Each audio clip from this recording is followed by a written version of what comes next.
In Burkina Faso, under the leadership of Ibrahim Traoré, a new dawn emerges. The air is thick with anticipation, and the people stand on the precipice of a revolution that will echo throughout West Africa. It is not just a political shift. It is a fight against centuries of foreign influence, a war against neo-colonialism. The whispers of African unity grow louder with each passing day, as Traoré's military leadership rises to challenge the power structures that have held Africa in a chokehold for so long. The streets of Ouagadougou buzz with whispers, uncertain yet filled with hope. Africa, they say, is waking up. The dream of African independence, once thought to be a distant memory, now seems possible. Ibrahim Traoré's revolution is more than just a movement. It is the ignition of a fire that will spread across the continent. Burkina Faso is no longer just a country. It is a symbol of what Africa could become when its youth rise to power and take control of their own destiny. But the forces that have long sought to control Africa are not willing to relinquish their grip easily. France, the former colonial power, still exerts its influence over the country, and Traoré knows that the fight ahead will not be easy. The question is, will the people of Burkina Faso stand with him? Will they rise to the challenge of breaking, free from the shackles of foreign domination? Or will they fall into the same traps that have ensnared Africa for so long? In the heart of Ouagadougou, a small café buzzes with conversation. Among the patrons is a well-dressed French businessman, seated confidently at a corner table, his demeanor dripping with arrogance. He speaks loudly to the waiter, making dismissive comments about the current political climate in Burkina Faso. This young soldier, Traoré, he sneers, doesn't understand the importance of France in Africa. They will never succeed without our help. His words cut through the air, filled with the same colonial mentality that has long plagued the continent. The waiter, a young man, holds his composure, but his fists clench as the businessman continues, oblivious to the weight of his words. He sees no harm in belittling the African leaders, as if they are still subjects in a world long controlled by Europe. What the businessman doesn't know is that the waiter, Ibrahim Traoré himself, sits just a few feet away, listening to every word. The tension is palpable. Traoré, still incognito in this crowded cafe, understands that the forces aligned against him are not just external, but also internal. The roots of colonialism run deep, and even the most educated members of society still view their own people as inferior. But in the silence of that moment, a powerful resolve begins to build inside Ibrahim. He stands, looks the businessman in the eye, and leaves without saying a word. His mission, his revolution, will speak louder than any words ever could. The tension reaches its peak on a hot afternoon, just days after Ibrahim Traoré's decision to expel the French forces. The streets are filled with a nervous energy as the first signs of military action ripple through Ouagadougou.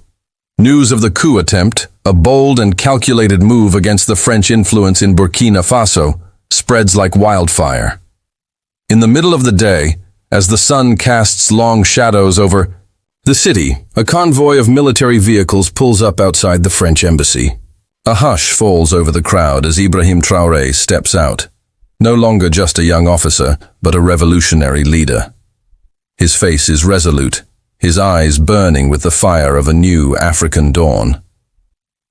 The world, it seems, is about to watch a moment of monumental change. The French businessman, still in the same cafe, watches in shock as Traoré's presence is revealed to the public. His face pales, his earlier arrogance now replaced by fear. He stumbles from his seat, trying to make sense of the scene unfolding before him. The waiter, the very man he mocked, is now leading the charge of a new era. The man who once dismissed Traoré as just another soldier is now witnessing the power of the African awakening. The crowd roars in support as the French forces are given their orders to leave. The act is swift, decisive, and symbolic. Burkina Faso's sovereignty is being reclaimed, and the world will know that the people of Africa are no longer bound by the chains of colonialism. Traoré's message is clear. Africa must rise on its own terms, without the interference of foreign powers. As the convoy of French troops departs from Burkina Faso, the streets of Ouagadougou erupt in a chorus of joy and pride. The people, once fearful of the weight of colonial influence, now feel the stirrings of true independence. From the marketplaces to the quiet neighborhoods, cries of victory echo through the city. The atmosphere is electric, charged with the excitement of a long-awaited freedom. Young people, the backbone of the movement, flood the streets waving the national flag, their faces alight with hope. It is no longer just about removing foreign troops. It is about reclaiming the future of an entire continent. This is the Africa that young people have dreamed of. Powerful, united, and free from the chains of neo-colonialism. In every corner of the city, men and women, old and young, share stories of their struggles against oppression. They talk about the years of humiliation, of their voices being silenced by foreign influence. And now, they are not just spectators of history, but active participants in a new chapter. Traoré's leadership has awakened something deep within them, a collective sense of pride, unity, and strength. The sense of ownership over their future is palpable. As people gather in the public squares, many take to chanting slogans that echo the sentiments of pan-Africanism. Africa for Africans. Unity is power. It is a resounding affirmation that the dream of African independence is no longer a distant ideal, but a reality that is unfolding before their eyes. The revolution has begun. The world watches in shock as Burkina Faso takes a monumental step toward reclaiming its sovereignty. In France, the government reacts swiftly, calling for emergency meetings and issuing statements condemning Traoré's actions. The media, ever a mouthpiece for the former colonial powers, is quick to label the coup as an act of aggression. The French press calls Traoré a military dictator, questioning his legitimacy and portraying the events as a destabilizing force in the region. But as the international media debates, the people of Burkina Faso are resolute in their newfound freedom. Traoré, however, remains unflinching in the face of the world's criticism. He knows the significance of his actions, not just for his country, but for all of Africa. His message is simple. Africa can no longer be a playground for foreign powers. His revolution is not just a political gesture. It is a beacon for the entire continent to follow. In Africa, the response is far different. From the streets of Accra to the offices of Pan-African leaders, there is a swelling wave of support for Traoré's bold move. Many see him as the embodiment of a new era of African leadership, young, defiant, and committed to the long-overdue cause of Pan-African unity. The African Union, though cautious in its response, cannot ignore the significance of Burkina Faso's stance. For once, Africa's voice is being heard clearly on the world stage, and it is not just a whisper, it is a roar. Yet the West continues to rally against the changes, labeling Traoré's rise as dangerous. But Traoré remains focused on his mission to rid his country and, ultimately, his continent of foreign domination. The true test, however, will be how the rest of Africa responds and how Traoré will navigate the complexities of international politics in the wake of his revolution. Into the heart of Ouagadougou, before an enthusiastic crowd, Ibrahim Traoré takes the stage. The world is watching, as this moment is not just for Burkina Faso, but for all of Africa. The air is thick with anticipation. With calm yet firm resolve, Traoré begins his speech. Today, he declares, we stand as free men and women, no longer under the shadow of foreign powers. This is not just the victory of one nation, but the victory of all Africans who have suffered under the weight of colonialism. His words resonate with the crowd, who hang on to every syllable. We have broken the chains that sought to bind us to the past, he continues. We have refused to let the forces of neo-colonialism dictate our future. This is our sovereignty, our independence, and it belongs to us alone. The days of Africa being exploited and controlled by outside powers are over. The crowd erupts into cheers, the energy in the air palpable as the people recognize the magnitude of what is unfolding. This speech is not just about Burkina Faso's victory. It is a rallying cry for the entire continent. For too long, Africa has been at the mercy of foreign influence, its resources drained and its people oppressed. Traoré's words offer hope, a promise of an Africa that is finally free, to chart its own course. As the speech draws to a close, Traoré looks out over the sea of faces before him, his voice unwavering. This revolution is not for us alone. It is for Africa. It is for the future of our children. We rise together, or we fall apart. The world will know. We are Africa, and we are free. As days pass and the dust of revolution settles, a quiet power emerges in the heart of Burkina Faso. Ibrahim Traoré does not celebrate with pomp or grand displays. There are no extravagant ceremonies or boasts of victory.